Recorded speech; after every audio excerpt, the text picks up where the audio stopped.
Com o dinheiro dos impostos, a União, estados e municípios são responsáveis por oferecer serviços básicos previstos na Constituição Federal. Isso inclui saúde, educação e segurança. Mas quando falta dinheiro ao poder público para garantir esses direitos básicos, qual é a atitude a ser tomada? Com a atual crise financeira em vários estados, aumentou o número de pedidos de ajuda ao governo federal. O dinheiro recebido pelos estados como ajuda por parte do governo federal é utilizado para a compra de medicamentos e materiais hospitalares, pagamentos de servidores, para manter a segurança, o funcionamento das escolas e quitar as dívidas milionárias.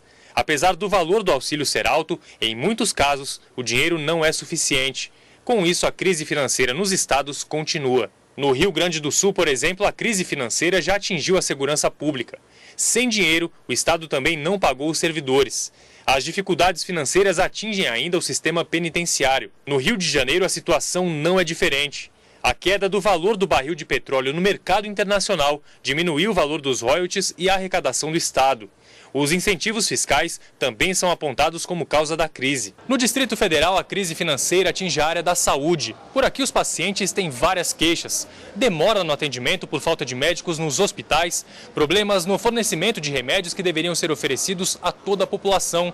E junto a tudo isso, a falta de materiais hospitalares. A gente já só vive doente direto, né? Eu venho só para comprar remédio. Aí vem no hospital desse aqui, não tem ninguém para atender. Sofrendo direto aí, por causa que não tem médico. A crise também chega à educação. O Sindicato dos Professores do Distrito Federal afirma que a falta de recursos para as escolas causa consequências graves. A educação não é levada a sério, não é valorizada, os profissionais de educação são desvalorizados e é uma coisa que a gente precisa rever. O que está comprometendo é o futuro do Brasil hoje. O auxílio da União pode ser solicitado pelos 26 estados e o Distrito Federal e de uma única forma, declarando a situação de calamidade pública. O governo federal recebe, essas demandas e aí com isso tem que publicar os decretos, e aí com isso fazer as ajudas financeiras. Normalmente esse decreto é utilizado para pedir o repasse de verbas em caso de desastres naturais. Para o especialista, só há uma forma dos estados buscarem a recuperação financeira sem depender de auxílio da União. Cobrar a aplicação da lei. Basta fazer a aplicação da lei. A lei não está sendo aplicada adequadamente. Existem sempre as formas legais, entre aspas, de você desviar. E para esclarecer as dúvidas sobre esse assunto, está aqui no estúdio o professor de Direito Administrativo, Mamed Said. Boa tarde, doutor. Boa tarde. Professor, qual a diferença da situação de emergência, e a situação e o estado de calamidade pública?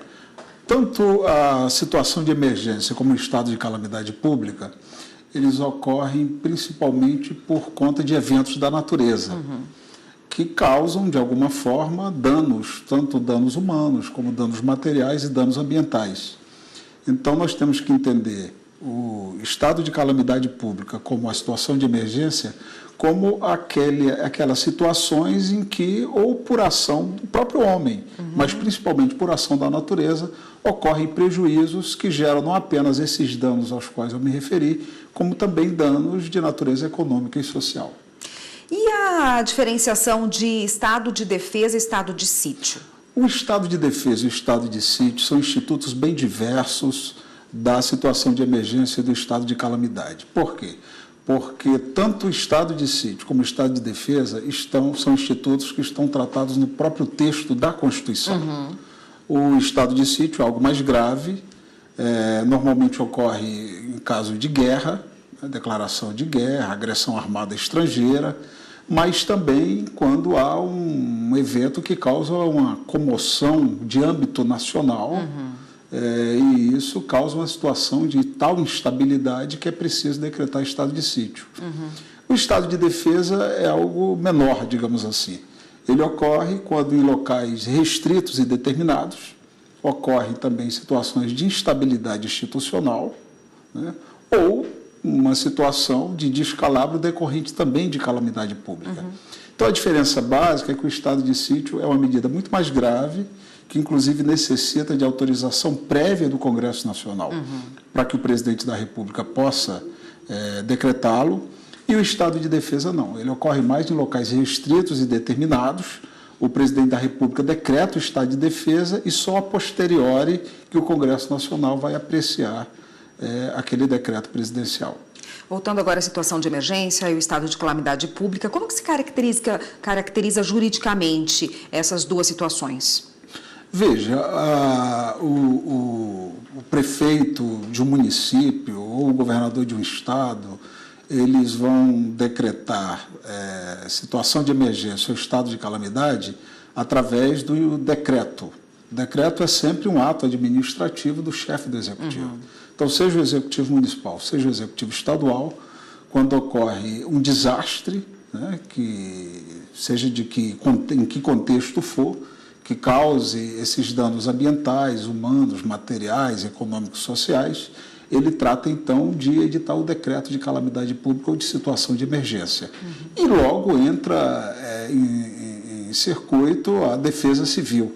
A Defesa Civil municipal, a Defesa Civil estadual e a própria Sistema Nacional de Proteção de Defesa Civil, que funciona junto ao Ministério da Integração Nacional e que vai, evidentemente, dar suporte àquele município, àquele estado que está sofrendo uma situação oriunda de uma alagação, ou de um terremoto, ou de um vendaval, algo que realmente causou, né, um tal alvoroço, tais consequências de tal monta que exigiram a decretação desse estado de calamidade ou da situação de emergência, que é reconhecido no âmbito de todos os entes federados, tanto no âmbito municipal como estadual e federal. Nesses casos, é possível que o poder público contratar sem licitação, ele pode tomar uma série de medidas que antes ele necessitaria de uma série de burocracias para poder tomar essas medidas por conta dessa situação, né? Com certeza. A Lei 8666, que é o Estatuto das Licitações Públicas, prevê como uma das hipóteses de licitação dispensável a emergência ou estado de calamidade. Então, o ente federativo, seja ele quem for, né, está legitimado a contratar em caráter emergencial para fazer obras de reparo, né, por conta do estrago causado por aquele desastre que houve principalmente por evento natural, como eu disse. De maneira que é perfeitamente possível, é uma das hipóteses previstas, mas isso não isenta o poder público de tomar aquelas medidas de precaução. Tem que ter um parecer jurídico, tem que haver o decreto respectivo, reconhecendo a prestação de contas, tem que haver uma justificativa, né? Tem que haver um próprio processo mesmo, né? Que justifique a dispensa daquela licitação. Então, tudo isso está previsto, não apenas na legislação própria, que trata da situação de emergência do estado de calamidade, como na 8666, que é a lei que rege as licitações e os contratos da administração pública. Tá ótimo, doutor. A gente continua nesse assunto no próximo bloco. Só um minutinho, por favor. Nós voltamos aqui no estúdio a falar com o professor de Direito Administrativo, Mamed Said, que conversa conosco a respeito do estado de calamidade pública, da situação de emergência e de outros estados que podem ser decretados, inclusive previstos na licitação. Agora, falando dessa situação dos estados e municípios que estão enfrentando com essa crise, alguns problemas. Alguns estados já decretaram o estado de calamidade pública. Isso é possível porque a gente vê recorrentemente esse estado sendo decretado, como o senhor já bem disse, em cidades e municípios que sofreram uma situação, uma enchente, um desastre natural, né? Como é possível nesse caso?